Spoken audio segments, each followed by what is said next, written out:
Je suis le centre. Aujourd'hui, je me suis posé cette question dans la pyramide.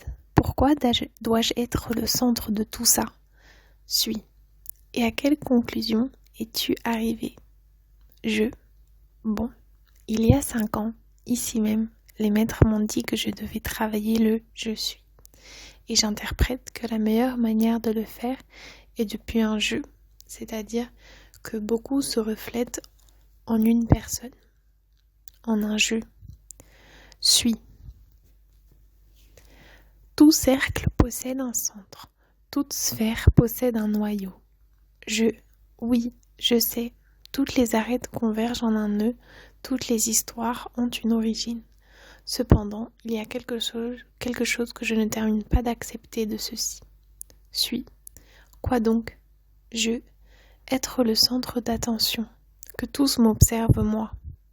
Suis. Mais tu as choisi de naître sous le signe du lion, être un lion, le centre, le roi, pour pouvoir le surmonter. Alors quel est le problème? Justement ceci, l'ego. Pour arriver au je suis, on doit d'abord traverser son ego, et tous ses aspects et ses arêtes. Le même concept possède le je suis moi, ma personnalité. C'est une grande responsabilité parler du je suis de chacun, mais de quand même être celui que tous observent, comme par exemple, peut-être, suis. Sais-tu quelle est ta véritable peur? Laquelle? Suis. Le complexe messianique. Évidemment que cela fait partie de ça. Dans l'histoire, on a toujours cherché un envoyé, quelqu'un de spécial à suivre, en qui confier et déposer les espoirs d'un monde meilleur. Et comme tu as dit, en étant des mammifères, on cherche cela même par nature. On a toujours besoin de référents. Mais à leur tour, les référents sont détruits, battus avec des milliers d'arguments, détruits par ceux qui les observent. Ils les transforment en martyrs. Les humains n'ont pas de juste milieu. Et je ne veux pas être cela. C'est beaucoup trop d'attentes sur moi. Suis. Tu ne peux pas contrôler ce que les autres projettent sur toi. Tu ne peux que contrôler ce que tu crois de toi. Qu'est-ce que tu crois de toi? As-tu été envoyé? J'ai été envoyé, oui, par moi-même et par beaucoup d'aspects de moi dans différentes dimensions. Suis. Alors tu es un messie. Si on va à l'étymologie du mot messie, signifie oint, du verbe oindre. Il provient de la tradition de bénir le nouveau roi avec de l'huile sacrée sur son front et sa tête. C'est-à-dire, c'est un synonyme d'être élu. Donc, ce n'est qu'une question de sémantique ou linguistique. Si tu es choisi, tu es ton propre messie. Oui, mais ce n'est pas comme ça au niveau social et culturel. Suis. Sais-tu quel est le grand conflit du social et du culturel? Que les gens attendent toujours d'être sauvés par quelqu'un, mais quand ces options apparaissent, ils les dénigrent car ils ne croient pas que quelqu'un puisse les sauver. Un paradoxe, n'est-ce pas? Mais un paradoxe sacré, car si réellement quelqu'un venait les sauver, jamais personne n'apprendrait qu'il est capable de se sauver soi-même. Jamais personne découvrirait qu'il a le pouvoir en lui-même pour changer son monde. Nous sommes tous le centre de quelque chose, même ceux qui croient être tout seuls. On a tous un environnement dans lequel on se meut, et un environnement qui se meut par nous. Si tous nous sommes des reflets d'un centre, alors, par la loi des fractales, nous sommes tous le centre de notre propre univers. Et si cette projection du centre vers dehors, vers l'extérieur, on l'appelle un chemin, un voyage, cela signifie qu'en notre fort intérieur, on a tous été envoyés. Nous avons tous en notre intérieur la force et la capacité d'être les sauveurs de notre propre monde, de notre jour. Nous sommes tous notre propre messie. Certains donc se sont envoyés eux-mêmes pour réaliser une mission qui aidera tout le monde, et d'autres un monde plus petit. D'autres peut-être leur famille ou amis, ou peut-être un animal ou une forêt, ou peut-être une relation. Tous donc, nous sommes des sauveurs. Suis. Nous sommes tous des reflets. Chacun est le centre d'un nouveau cosmos. C'est l'alpha et l'oméga de sa propre réalité. Te rappelles-tu du message qu'ils t'ont donné à l'anneau de Brodgar ? Je. Ne te place pas près des autres pierres du cercle, car ta place est au centre. Accepte la place qui te correspond. Suis. Accepte que cela est ton histoire et que c'est ta responsabilité. Sois un exemple d'être au centre. Bien sûr que tu es un Messie, comme vous l'êtes tous. Chaque personne de ce monde est un Messie qui attend de se réveiller.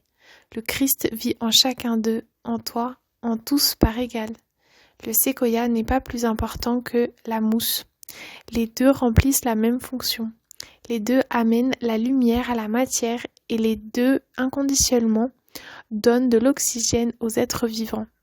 Le reste ne sont que des formes. Peut-être que le séquoia a une perspective beaucoup plus ample de la forêt, mais la mousse s'étend sur plus de territoire que le séquoia. La mousse cherche à grimper sur le séquoia en le prenant comme axe, mais elle ne considère pas que sa vie ne passe que par lui, car elle sait bien que c'est la lumière qui lui donne la vie. La mousse qui ne croit qu'au séquoia comme chemin à l'illumination est un muguet, est une mousse qui se séchera tôt ou tard. Tu comprends ? Je crois que oui. Suis. Alors, le séquoia doit-il arrêter de l'être pour se conformer à la mousse ? La mousse doit-elle s'efforcer pour être comme le séquoia ? Non, chacun doit être ce qu'il doit être. Suis. La forêt fonctionne grâce à l'échange, grâce au réseau. Les branches et les racines s'interconnectent. Les espèces s'unissent et fonctionnent comme un seul organisme. Et même comme ça, chacun est ferme en lui-même. Il ne craint pas d'être qui il est, car il sait qu'il doit exister pour que les choses se passent. Il doit être le centre pour qu'il y ait un cercle. Suis. S'il n'y a pas de centre, les nœuds se dispersent, ils n'ont pas de sens. Ils ne trouvent pas la référence pour se transformer en leur propre cercle, exprimer leur propre création. Ce n'est que toi qui crains qu'ils te détestent pour être qui tu es, et tu sais bien d'où cela vient. Oui, hier je l'ai vu, pendant que je méditais, pendant que je guidais l'alignement, la partie du corps que j'ai sentie qui me dérangeait était le pancréas. L'émotion que j'ai sentie dans mes mains était le vide, du non-sens, et l'idée qui me passa par la tête fut la calvitie. Quand je les ai mis devant mon cœur et j'ai dit « Donnez un sens aux trois », tout de suite j'ai vu mon grand-père, Hector. Mon grand-père a été chauve depuis ses 20 ans ou presque, et moi j'ai toujours eu peur d'être chauve comme lui. Durant toute sa vie, il a vécu dans un non-sens, et il est mort à 52 ans de diabète, du pancréas. Avec le temps, j'ai compris que le diabète était le manque d'amour qu'il eut toute sa vie. Il fut le survivant de 5 avortements forcés de sa mère de la part de mon arrière-grand-père. Il ne l'a jamais voulu. Le médecin lui sauva la vie. Son unique axe était sa mère, qui est morte à 52 ans. Il a toujours voulu mourir au même âge que sa mère, et dans ce vide, il a arrêté de prendre ses médicaments, et il s'est laissé mourir en un doux suicide à 52 ans, comme il voulait. Suis. Et qu'est-ce que cela t'a fait comprendre ? Que j'ai peur de ne pas être aimé, de perdre le sens de ma vie, et que rien ne vaille la peine. Suis. Et dis-moi, cette émotion t'appartient-elle ? Bon, c'est un héritage de mon grand-père, mais c'est la sienne. Suis. Alors, si ce n'est pas la tienne, c'est une projection de ton passé, du cercle. Qu'est-ce qui se passerait si tu décides de sortir du cercle et de te diriger au centre ? Ce serait moi, je donnerais du sens à ma vie et je ne vivrais pas pour les autres. Suis. Le plexus, le pancréas. Nous vivons tous en relation, en symbiose avec les autres. Nous sommes la forêt, nous sommes tous interconnectés, des cercles dans des cercles, infiniment. Chacun avec une fonction, mais tous nous partageons l'idée que nous ne sommes pas sans les autres. Et cela est vrai. Mais nous avons projeté beaucoup trop d'importance sur de simples projections. Tu mets un poids trop grand sur ce que les autres projettent sur toi, quand c'est toi qui projettes sur les autres. Tu utilises l'émotion de ton grand-père comme une manière d'échapper à la responsabilité de vivre. Perdre tes cheveux, une expression d'être stressé, de perdre la connexion avec la vie. Tu es très aimé. Mais t'aimes-tu ? Chaque jour, j'apprends à m'aimer plus. J'en suis ravie, parce que c'est le plus grand amour que tu puisses recevoir. L'amour des autres n'est qu'un reflet de ta capacité de t'aimer.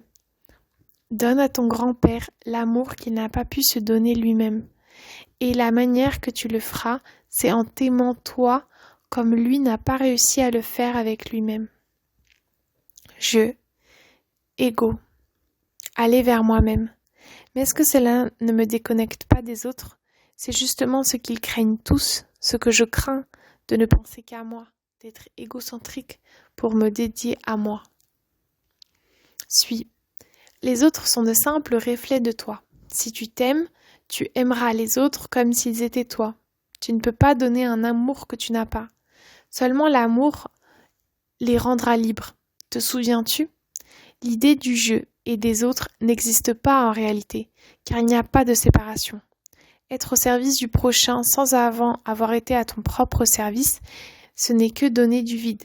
Aimer les autres sans t'aimer toi, avant, est la chose la plus hypocrite que tu puisses faire. Tu ne sauveras personne si tu ne te sauves pas toi-même. Et donc, tu n'éveilleras pas chez les autres la capacité de se voir soi-même comme un messie si tu ne t'acceptes pas comme tel. Le complexe messianique. Cela prend un autre sens. La société cherche des changements, cherche à se transformer, mais elle craint de le faire. Et quand d'autres se lancent à le faire, les gens attribuent un rôle égoïque et messianique. Mais c'est seulement parce qu'ils ne peuvent accepter que l'unique façon de changer le monde réel est en croyant qu'ils peuvent le faire. C'est idiot de penser que l'on peut changer le monde sans croire que l'on peut le faire avant. L'illusion, la folie, la volonté. À quoi bon faire quoi que ce soit si le sens ce n'est pas moi qui le donne ? Comment est-ce que je peux marquer la différence si je ne suis pas différent ? Comment est-ce que je peux donner un message sans être un messager ? Comment est-ce que je peux faire croire si je ne crois pas en moi ? Ce que tu me dis, c'est que si tout fait partie d'une idée, qu'importe ce que les autres pensent de moi, ce que les autres projettent sur moi, je dois me croire capable de tout faire. Si je crois qu'en connectant le réseau, je changerai le monde, je dois le faire. Si je me rappelle d'être envoyé, je dois agir avec la responsabilité de l'avoir été et me libérer des projections héritées par la famille et la société. Une société qui cherche à être différente et critique ce qui est différent est une société malade. Une famille qui cherche de l'amour et ne donne pas d'amour est une famille malade. Un être qui cherche à être et qui craint d'être est un être malade. Je dois transcender la peur d'être qui j'ai choisi d'être et m'aimer comme je crois en moi. Les projections externes ne te montrent que ce que toi-même tu projettes. Sois cohérent et tu recevras de la cohérence. Maintenant, aime-toi et libère ton grand-père de son poids et ton être de son incrédulité. Le message est de croire que tu peux être le centre, que nous sommes tous envoyés, que nous venons tous sauver notre petite partie du monde et que ce n'est qu'en nous positionnant en notre centre que l'on réussira. Rappelle-toi aujourd'hui de celui qui marche le chemin que tous doivent transiter. Aujourd'hui, Benjamin Solari Paravicini, le prophète argentin, c'est son anniversaire. Et cela m'a attiré l'attention que ce soit juste le jour portail du « Je suis ». Il est temps, marcheur. Il est temps d'aller aux plages argentées, d'où le nouveau phare illuminera le monde à l'heure 12. On doit croire donc que nous sommes tous venus ensemble pour un plan, pour marquer la différence. Le cercle commence à se fermer. Et le je suis est le centre.